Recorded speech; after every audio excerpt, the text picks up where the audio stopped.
നിങ്ങൾ ഒരു trending course എടുക്കുന്നതിന് മുന്നേ ഈ കാര്യങ്ങൾ എന്തായാലും ശ്രദ്ധിക്കണം. ഇപ്പൊ നമുക്കറിയാം മാർക്കറ്റിൽ ഒരുപാട് പേര് പല ട്രെൻഡിങ് കോഴ്സുകൾ എടുത്തിട്ട് ആക്ച്വലി അത്രത്തോളം ഡിമാൻഡ് ഇല്ലാത്ത കോഴ്സുകൾ എടുത്തിട്ട് ഒരു കരിയറിൽ ഒരു സ്റ്റക്ക് വരുന്ന ഒരു കേസ് ഉണ്ട്. ഈ ഒരു സംഭവം ഞാൻ എങ്ങനെയാണ് ക്ലാരിറ്റി നിങ്ങൾക്ക് ഒരു എക്സാമ്പിൾ വെച്ച് ഞാൻ പറഞ്ഞുതരാം. നമുക്ക് നേരെ വീഡിയോയിലോട്ട് പോകാം. അതിന് മുന്നേ നിങ്ങൾ ഈ ചാനൽ ഇതുവരെ സബ്സ്ക്രൈബ് ചെയ്തിട്ടില്ല എന്നുണ്ടെങ്കിൽ ഇപ്പം തന്നെ സബ്സ്ക്രൈബ് ചെയ്യുക, ബെല്ലൈക്കൺ ക്ലിക്ക് ചെയ്യുക. എന്റെ ചാനലിൽ നിങ്ങൾക്ക് കാണാം നിങ്ങളെ പേഴ്സണൽ ലൈഫിലും നിങ്ങളെ ബിസിനസ് ലൈഫിലും നിങ്ങൾക്ക് ഗ്രോത്ത് ഉണ്ടാക്കേണ്ട ഒരുപാട് വീഡിയോസ് ഞാൻ അപ്ലോഡ് ചെയ്തിട്ടുണ്ട്. നമുക്ക് നേരെ വീഡിയോയിലോട്ട് പോകാം. അപ്പൊ നമുക്കറിയാം ഇപ്പം പല പല ഹോർഡിങ്സിലൊക്കെ ആണെങ്കിൽ നിങ്ങൾക്ക് കാണാം, പല പരസ്യങ്ങൾ കാണാം, പല പരസ്യവാചകങ്ങളിലൂടെ ഒരുപാട് കുട്ടികൾ +2 കഴിഞ്ഞതും ഡിഗ്രി കഴിഞ്ഞ കുട്ടികളും ഡയറക്ട്ലി ബ്ലൈൻഡ്ലി ആയിട്ട് അവർ പല കോഴ്സുകൾ എടുക്കുന്നുണ്ട്. മേ ബി അവിടെ ഒരു ട്രെൻഡിങ് ബൂം ഉണ്ടാകുമ്പോൾ തന്നെ ഒരു കോഴ്സ് എടുക്കുന്നുണ്ട്. നിങ്ങൾ ആക്ച്വലി ആ ഒരു കോഴ്സ് എടുക്കുമ്പോൾ എന്താണ് ഇതിന്റെ പിറകിൽ നടക്കുന്നത് എന്നുള്ള ഒരു ക്ലാരിറ്റി നിങ്ങൾക്ക് ഉണ്ടെങ്കിൽ മേ ബി നിങ്ങൾ അതെന്താവും ആ ഒരു മിസ്റ്റേക്കിൽ പെടാതിരിക്കും. ഞാനൊരു എക്സാമ്പിൾ വെച്ച് ഞാൻ പറഞ്ഞുതരാം. അതായത് മാർക്കറ്റിൽ ഇപ്പം എന്ന് പറയുന്ന ഒരു കോഴ്സ് ഉണ്ടെന്ന് വിചാരിക്കുക. ഈ കോഴ്സ് ട്രെൻഡിങ് ആവുന്ന സമയത്ത് അതിന്റെ ഡിമാൻഡ് വളരെ കൂടുതലാണോ എന്നുള്ളത് നമ്മൾ ചെക്ക് ചെയ്യണം.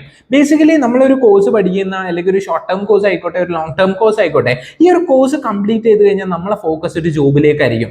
ഈ ഒരു ജോബും ഈ കോഴ്സും തമ്മിൽ ഒരു ഡിമാൻഡ് ആൻഡ് സപ്ലൈ മെത്തേഡാണ്. അതായത് ഡിമാൻഡ് കൂടുന്ന സാധനത്തിന് സപ്ലൈ ഉണ്ടോ ഇല്ലേ എന്നുള്ളത് നോക്കുന്നതനുസരിച്ചായിരിക്കും അതിന് ആ ഒരു കോഴ്സ് ട്രെൻഡിങ് ആവില്ല എന്നുള്ളത്. ഇപ്പൊ എക്സാമ്പിൾ പറയാം, ഈ എന്ന് പറഞ്ഞ കോഴ്സ് പഠിച്ചിറങ്ങിയ കുട്ടികൾ വളരെ കുറവാണ്. പക്ഷെ അവിടെ ഡിമാൻഡ് നല്ല കൂടുതലാണ്. അതായത് ഒരുപാട് കമ്പനീസിന് ഈ പഠിച്ചിറങ്ങിയ ആൾ വേണം. പക്ഷെ ഒരു 100 വാക്കൻസീസ് ഉണ്ട്, പക്ഷെ ആകെ ഒരു 5 ആളെ പഠിച്ചിറങ്ങിയിട്ടുള്ളൂ. അവിടെ എന്താണ് കാണുന്നത്? അവിടെ ഒരു ഗ്യാപ്പ് കാണുന്നുണ്ട്. അഥവാ അവിടെ വാക്കൻസീസ് വളരെ കൂടുതലാണ്, ഡിമാൻഡ് അവിടെ കൂടുതലും സപ്ലൈ അവിടെ കുറവാണ്. ആ ഒരു സമയത്ത് മാർക്കറ്റിന് കൃത്യമായി മനസ്സിലാക്കിയിട്ട് ഓരോ കമ്പനീസ് ഓരോ എട്ടക്കുകളെ ആ ഒരു ഗ്യാപ്പ് ഫില്ല് ചെയ്യാൻ വേണ്ടിയിട്ടാണ് ബേസിക്കലി ഈ കോഴ്സസ് സ്റ്റാർട്ട് ചെയ്യുന്നത്. അപ്പൊ ഈ കോഴ്സ് സ്റ്റാർട്ട് ചെയ്ത് കഴിഞ്ഞ് കോഴ്സ് കൊടുക്കുന്ന സമയത്ത് ഇനീഷ്യൽ സ്റ്റേജിൽ ഫസ്റ്റ് വരുന്ന ആൾക്കാർക്ക്, അതായത് ഡിമാൻഡ് കൂടുതലാണ് സപ്ലൈ കുറവാണ്, ആ സമയത്ത് നിങ്ങൾക്ക് ഈ ഒരു കോഴ്സ് വരുന്ന സമയത്ത് അതിന് ഇനീഷ്യലി ഫസ്റ്റ് കയറുന്ന ആൾക്കാർക്ക് നല്ല ബെനിഫിറ്റ് ആയിരിക്കും. കാരണം എന്താ, അവർ ഫസ്റ്റിൽ പ്ലേസ് ആവുന്നതാണ്. അതിനുശേഷം ഈ കോഴ്സിന്റെ ട്രെൻഡിങ് കൂടി വരുന്നു, ബാക്കിയുള്ളവർ അറിയുന്നു, നല്ല രീതിയിൽ പ്ലേസ്മെന്റ് കിട്ടുന്ന സമയത്ത് ഒരുപാട് പേര് ഈ മാർക്കറ്റിലേക്ക് വരുന്ന സമയത്ത് ഈ കോഴ്സിന്റെ ട്രെൻഡ് എന്ന് പറയുന്നത് ഹ്യൂജ് ആവും, അല്ലെങ്കിൽ മാർക്കറ്റിംഗ് എന്ന് പറയുന്നത് വളരെ ഹ്യൂജ് രീതിയിലാക്കുമ്പോൾ ഇവിടെ പെട്ടെന്ന് ഒരു ഹ്യൂജ് പൊട്ടൻഷ്യൽ ആയിട്ട് ഈ സപ്ലൈ കൂടും. അപ്പൊ നിങ്ങൾ ആലോചിക്കണം, ഡിമാൻഡിനേക്കാൾ മുകളിൽ സപ്ലൈ കൂടുമ്പോൾ ആൾക്കാർ ബാക്കിയാവും, ബാലൻസ് ആവും. അഥവാ ഇത്ര ആൾക്കാർക്കുള്ള ജോലി അവിടെ മേ ബി ഉണ്ടാവില്ല. അതാണ് ഈ ട്രെൻഡിങ് കോഴ്സിന്റെ മെയിൻ ഇഷ്യൂ. അപ്പൊ നിങ്ങൾ ട്രെൻഡിങ് കോഴ്സ് ചൂസ് ചെയ്യുന്ന സമയത്ത് ചൂസ് ചെയ്യേണ്ട എന്നല്ല ഞാൻ പറയുന്നത്, ചൂസ് ചെയ്യണം. പക്ഷെ നിങ്ങൾ അവിടെ മനസ്സിലാക്കേണ്ടത് അവിടുത്തെ ഡിമാൻഡ് എത്രത്തോളം ഉണ്ട്. ആ ഡിമാൻഡ് നമ്മളെ ഇപ്പം മാർക്കറ്റിൽ നമ്മൾ ആ ഡിമാൻഡിനനുസരിച്ചാണോ സപ്ലൈ ഫുൾഫില്ല് ചെയ്യുന്നത്, അതോ അതിനേക്കാൾ കുറവാണോ കൂടുതലാണോ എന്നുള്ള രീതിയിൽ. ഇപ്പൊ നമുക്കറിയാം ഓരോ സമയത്ത് ഓരോ കോഴ്സുകളാണ് ഡിമാൻഡ് കൂടുന്നതും ട്രെൻഡിങ് ആവുന്നതും ട്രെൻഡിങ് ഔട്ട് ആവുന്നതും. അവിടെ ആക്ച്വലി ട്രെൻഡിങ് ആവുന്ന സമയത്തിന് കുറച്ച് മുന്നായിട്ടായിരിക്കും ഈ ഏർലി ബെനിഫിറ്റ്സ് നേടുന്ന ആൾക്കാരുണ്ടാവുക. അതായത് ഫസ്റ്റ് തന്നെ ജോയിൻ ചെയ്യുമ്പോൾ അവർക്ക് എന്താവും ആ ഒരു ബെനിഫിറ്റ്സ് മൊത്തം കിട്ടും. പക്ഷെ പിന്നീട് ഇത് കഴിഞ്ഞ് ഈ ട്രെൻഡൊക്കെ നല്ല പീക്കായിരിക്കുന്ന സമയത്ത് ഡിമാൻഡിനേക്കാൾ കൂടുതൽ സപ്ലൈ വരുന്ന സമയത്ത് എങ്ങനെയായിരിക്കും ആൾക്കാർക്ക് അതിലേക്ക് ജോലി കിട്ടുക? ഒരുപാട് പേര് ഔട്ടാവും. അതുകൊണ്ടാണ് ഈ ട്രെൻഡിങ് കോഴ്സ് ബ്ലൈൻഡ്ലി നിങ്ങൾ ചൂസ് ചെയ്യരുതെന്ന് പറയുന്നത്.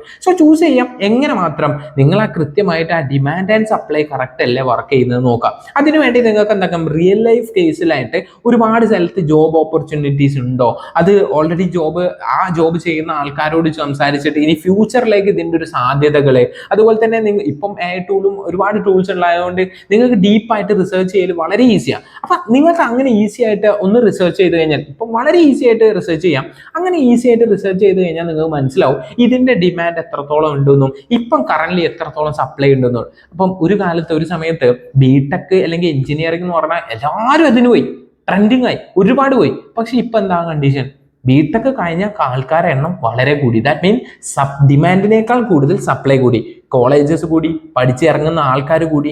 അങ്ങനെ കൂടുന്ന സമയത്ത് എന്തായാലും അത്രത്തോളം സപ്ലൈ കൂടി ഡിമാൻഡ് കുറയുന്ന സമയത്ത് അവിടെ ജോബ് ഓപ്പർച്യൂണിറ്റീസ് ആയിക്കോട്ടെ, സാധ്യതകളായിക്കോട്ടെ അവിടെ കുറയാണ്. പിന്നെ അവിടെ നടക്കുന്നത് കോമ്പറ്റീഷനാണ്. സോ അതൊരു നെക്സ്റ്റ് ലെവൽ ഓഫ് തിങ് ഒരു കാര്യമാണ് ഈ കോഴ്സിൽ നമ്മൾ ചൂസ് ചെയ്യുന്ന സമയത്തുള്ള.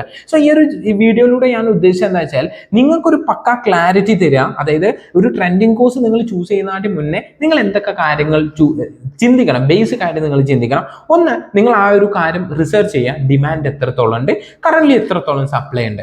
രണ്ടാമത്തെ കാര്യം, ഇതിന്റെ ഒരു ഫ്യൂച്ചർ എങ്ങനെയാണെന്നുള്ളത് നിങ്ങൾ നോക്കണം. കാരണം ഇപ്പൊ നമ്മൾ എടുക്കുമ്പോൾ അത് നല്ല ട്രെൻഡിങ് ആയിരിക്കും, മേ ബി 2 years കഴിഞ്ഞിട്ട് അത് ഡൗൺ ആയേക്കാം. വല്ല AI വന്ന് റീപ്ലേസ് ചെയ്യുന്ന ജോലികളാണോ, അല്ലെങ്കിൽ നമുക്ക് തീരെ ഗ്രോ ചെയ്യാൻ പറ്റാത്ത ഒരു സ്റ്റാറ്റിക് ഒരു കോൺസ്റ്റന്റ് ആയി പോകുന്ന ജോലിയാണോ എന്നുള്ളത് നിങ്ങൾ ചെക്ക് ചെയ്യണം. നിങ്ങൾ റിസർച്ച് ചെയ്താൽ നിങ്ങൾക്ക് കിട്ടും. സോ അതിനുശേഷം നിങ്ങൾ ഓൾറെഡി ആ ഒരു ഫീൽഡ് ഒരു ഇൻഡസ്ട്രിയിലുള്ള ആൾക്കാരുമായിട്ട് സംസാരിച്ച് എക്സാക്ട് ഫീഡ്ബാക്ക് എടുക്കണം. അതായത് നിങ്ങൾക്ക് നിങ്ങളെ പാഷനായിട്ട് അലൈൻ ചെയ്യുന്നില്ലേ എന്നുള്ള രീതിയിലുള്ള കാര്യങ്ങൾ നിങ്ങൾ ഡീറ്റെയിൽ ആയിട്ട് നോക്കണം. സോ ഞാൻ ഇതുപോലത്തെ നിങ്ങൾക്ക് പേഴ്സണൽ ലൈഫിൽ ഇമ്പോർട്ടൻസ് ആവുന്ന ഒരുപാട് വീഡിയോസ് ഓൾറെഡി അപ്ലോഡ് ചെയ്തിട്ടുണ്ട്. ആ കംപ്ലീറ്റ് വീഡിയോസ് നിങ്ങൾക്ക് ചാനൽ നോക്കി കാണാം. അപ്പം ഞാൻ ഈ ഒരു വീഡിയോയിലൂടെ മെയിൻ ആയിട്ട് ഉദ്ദേശിച്ചത്, ഈ ഒരു ട്രെൻഡിങ് കോഴ്സിലേക്ക് ചാടി കയറുന്ന ഒരുപാട് കുട്ടികൾ നമ്മളോട് സംസാരിക്കാറുണ്ട്, സാർ ഞാൻ അറിയാതെ ആ ഒരു കോഴ്സ് എടുത്തു, വീണ്ടും ഞാൻ ഈ ഒരു കോഴ്സ് എടുക്കാൻ വേണ്ടി പോകുന്നതിന്റെ റീസൺ ഇതാണ്. മേ ബി 2 കോഴ്സൊക്കെ എടുത്ത ആൾക്കാരുണ്ടാവും, റീസൺ ഇതാണ് എക്സാക്ട്ലി. സോ നിങ്ങൾ ഇനി പോകുന്നതിന് മുന്നേ ഈ കാര്യങ്ങൾ ശ്രദ്ധിക്കുക. സോ ഈ വീഡിയോ ഇഷ്ടപ്പെട്ട് കഴിഞ്ഞാൽ ലൈക്ക് ചെയ്യുക, ഫ്രണ്ട്സിന് ഷെയർ ചെയ്ത് കൊടുക്കുക. കരിയറിലേക്ക് ഇനി കയറാൻ നിൽക്കുന്ന ആൾക്കാർക്ക് നിങ്ങൾക്ക് ഈ ഒരു വീഡിയോ ഷെയർ ചെയ്ത് കൊടുക്കാം. എന്തായാലും ഹെൽപ്ഫുൾ ആവുമെന്ന് വിചാരിക്കുന്നു. ഈ കരിയർ റിലേറ്റഡ് ആയിക്കോട്ടെ, പേഴ്സണൽ ലൈഫ് റിലേറ്റഡ് ആയിട്ടുള്ള ഡൗട്ട്സ് ഉണ്ടെങ്കിൽ നിങ്ങൾ കമന്റ് ചെയ്യാം, ഞാൻ റിപ്ലൈ തരുന്നതായിരിക്കും. So thank you.